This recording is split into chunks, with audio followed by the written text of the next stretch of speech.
fırsatı doğdu deyip onu değerlendirmişti 17 Aralık'ı.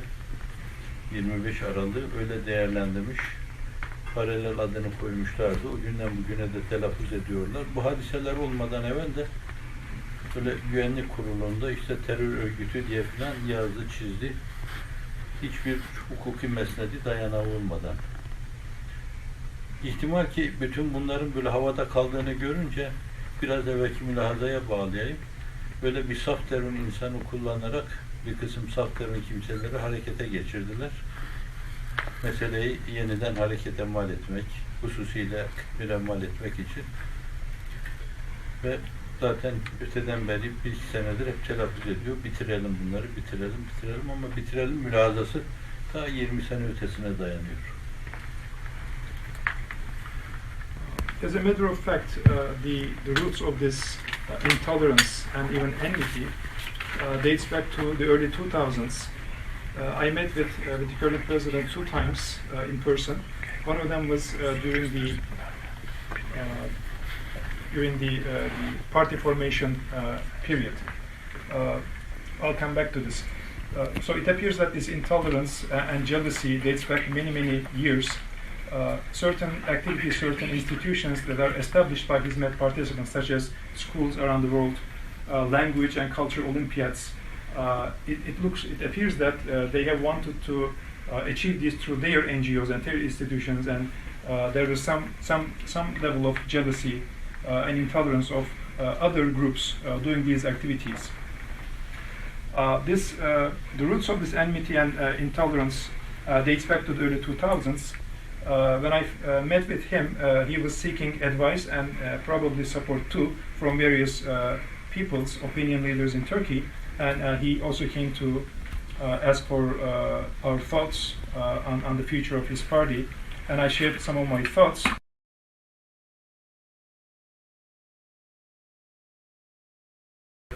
On his way out, he said that we should finish this group first.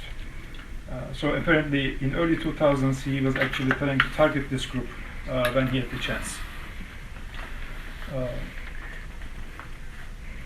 So they are very intolerant of any group that they cannot completely control, and they would like to own and they would like to claim credit for these activities that benefit Turkish and other nations' relations and humanity. Indeed, God has allowed participants of this movement to make significant contributions to humanity. We are small, little, insignificant beings, but when God wishes, He can enable insignificant beings to accomplish significant projects. In the aftermath of the public corruption scandal of December 2013, some of the corrupt practices have surfaced, and they immediately blamed on Hizmet participants, when indeed the case was there were other groups within judiciary, within police force, or there were other international agencies, intelligence agencies. For instance, inside the country there were sympathizers of the opposition parties, the nationalists and the CHP, or there were intelligence agencies which later it became clear that they were monitoring many of the activities of the government members. So it could be attributed to any of these, but they chose to attribute this investigation to Hizmet participants to justify their authoritarian measures that they accomplished right after that. So prior to the current failed coup attempt, they have pressured the National Security Council to label Hizmet movement as a terrorist organization, which was not a legal decision or verdict, but it was a political decision. And observers and most people did not buy this argument. So it appears that through this latest attempt, they are trying to achieve the same goal by deceiving and misleading some people to.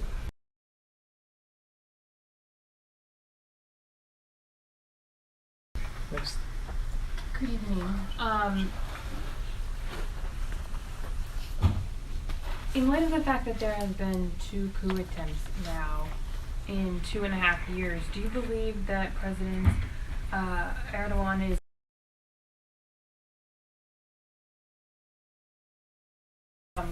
do you have any evidence that he may have staged this coup in order to gain the additional power? By two attempts, you're referring to the corruption investigation? January 2014. No? There's the December 2013. December 2013. Or, Then the or are you referring arrests to the were- Gezi Park protests? I'm referring to the, I guess, the arrest Corruption. in 2014. Yeah, the corruption arrest. Okay. Bu geçtiğimiz 2,5 yıl içerisinde bu iki tane mesele oldu. Her ikisine de onlar darbe olaraktan bir tanesi zaten darbe teşebbüsü, diğerini darbe olarak onlar lanse ettiler. Bu şartlar altında Cumhurbaşkanı'nın meşru bir Cumhurbaşkanı olduğunu düşünüyor musunuz? And your second part of your question was The staging, if okay. any evidence Yani that bu teşebbüsü kendilerinin organize etmiş olabileceği ihtimali konusundan ne düşünüyorsunuz? I think he kind of answered that question, but Kanıtınız var mı? Bununla ilgili kanıtınız var mı? Okay.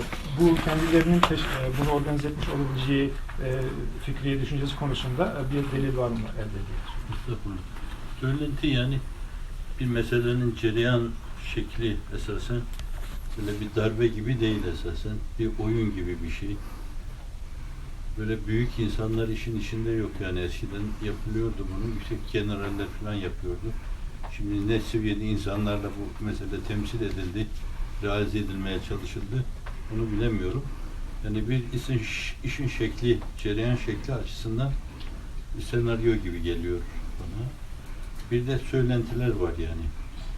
Bazı kimseler meseleye öyle yaklaşıyorlar. Ellerini güçlendirme adına, yapacağı tasarrufu yapma adına. Bir de daha sonradan söylediği şeyler var.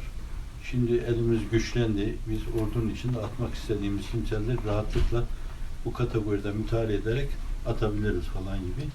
Bütün bunları bir araya getirince buna müstetvatü terakip diyoruz. Yani terkiplerin bütününü ifade ettiği, siyakın, sibakın ifade ettiği manadan çıkardığımız bir şey yani. Katı bir şey söyleyemeyiz. Katiyen böyle olmuştur falan deme, o bir yönüyle de iftira olur, isnat olur. Fakat akla gelen ihtimallerden bir tanesi arz ettiğim mülahazalara binaen. Biri neydi? Meşru Cumhurbaşkanı olarak görüyor musunuz? Ben o mevzuda karar veremem yani. Meşru Cumhurbaşkanı mesela seçimlerde dediler ki esasen aldığı oy %49 değildi, 35'ti falan. Esas oyunla onu yaptılar. Yüksek Seçim Kurulu'nda oynadıkları oyunla yaptılar. Bu çok yaygınca söylendi. Muhalifler tarafından da söylendi. Ortadakiler tarafından da söylendi. Bir ikinci mesele Cumhurbaşkanı olmak için üniversite diploması olması lazım. Hala o mevzuda bir diploma ibraz edilemedi. Bu açıdan da meşru Cumhurbaşkanı sayılmaz esasen. Ben saymam değil yani. Ben milletin seçtiği insan kim olursa olsun, köyün çobanı bile olsa ben ona saygı duyarım. Fakat bir yerde kanun ve mevzuat birinden bir şey istiyorsa bir yere gelmesi için gerekli olan şeyin onun mutlaka olması lazım.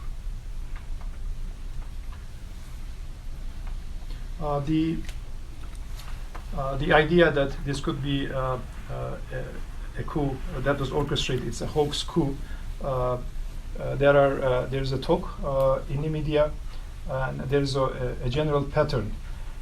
When you look at the sequence, the process of this coup attempt, you see that it does not resemble in any way the actual coups that took place. You don't see the high-level commanders who were involved in the previous real coups. It appears like a scenario, and various people have talked about this possibility. And you can also, we also see their rhetoric right after the attempted coup. They said that this is a gift from God, and now we are in a better position to eliminate people from the military. So I cannot say this is what happened. That would be a claim, that would be a slander, and I definitely cannot say that, but this is one of the possibilities. With regard to the legitimacy, I'm not in a position to decide the legitimacy of the president. My personal view is that if the people choose even a shepherd, in my view, there is legitimate president. But technically speaking, there have been rumors in the media about manipulating the election results, bumping up their rates of the vote, and there have been also rumors about his diploma, university diploma, which is a requirement for presidency, of not being of proper qualification. So in the media there were talks about this, but from my personal point of view, if the people elect the president, he is a legitimate president. Buradan Türk halkına bir mesaj Ama- pardon, affedersiniz. Okay. Who didn't ask? Everybody asked?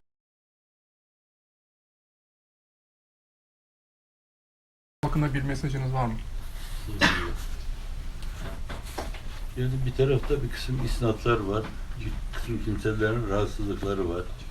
Bir tarafta da mazlumiyete, mağduriyete uğrayan olumsuz şeyler, isnadatı altında ezilen insanlar var. Ben itidali demlerini muhafaza etmelerini isterim bence. Acele karar vermesinler bu mevzuda. Zaman en önemli tefsircidir. Zamanın meseleyi tefsir etmesine bıraksınlar.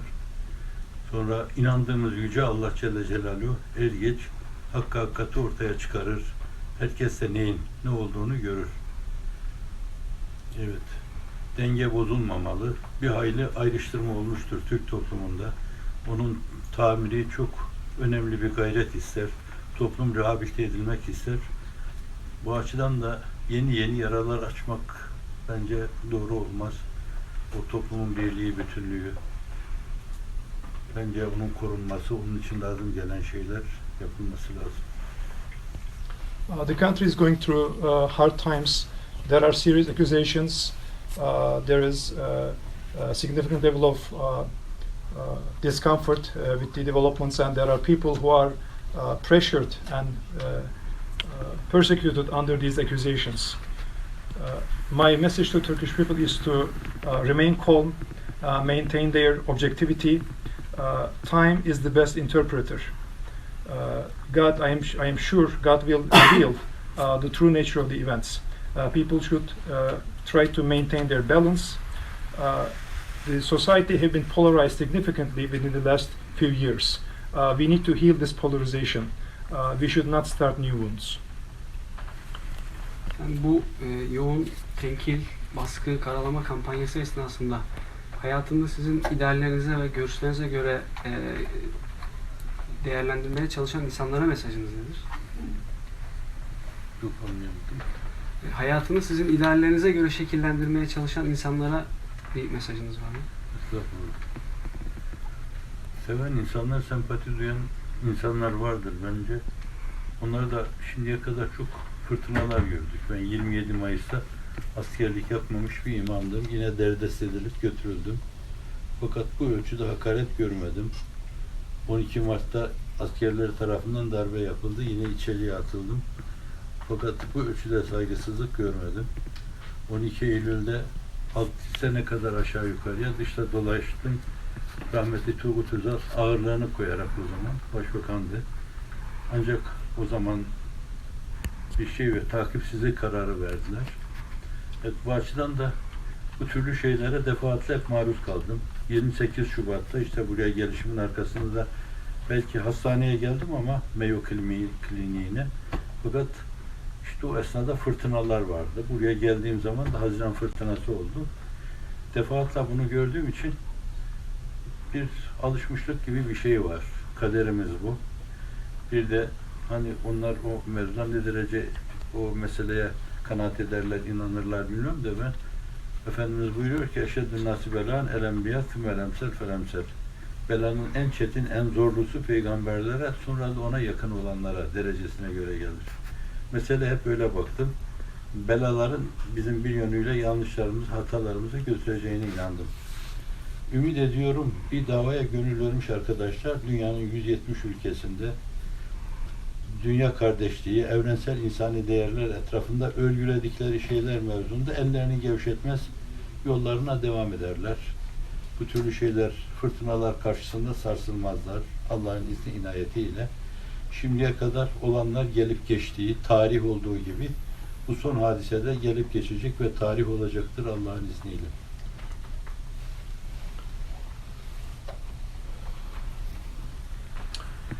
Indeed, we have seen many storms, especially during the military coups in the past. During the 1960 military coup, I was detained. During the 1971 military coup, I was imprisoned.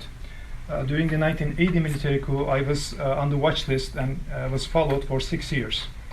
During the 1997 military intervention, there was an investigation and trial, which I was later cleared. I was here at that time, getting treated at the Mayo Clinic, but there was a media smear campaign going on against me, and also the sympathizers of the movement. Because I have seen this scenario, I have seen this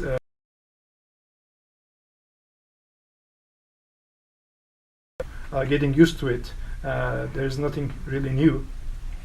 And I believe strongly in the words of our Prophet, peace be upon him.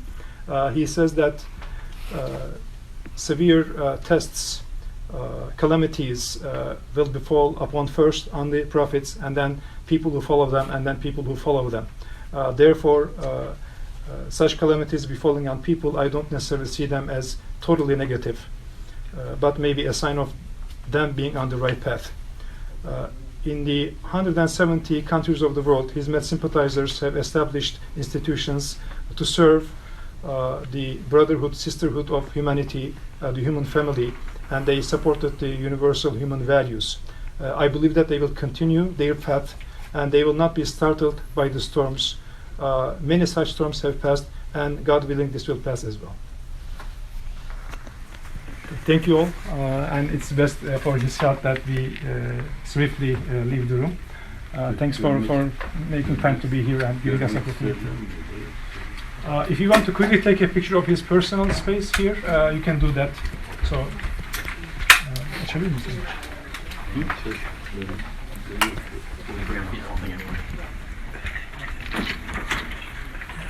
This is the only personal space he has in this facility. All the other spaces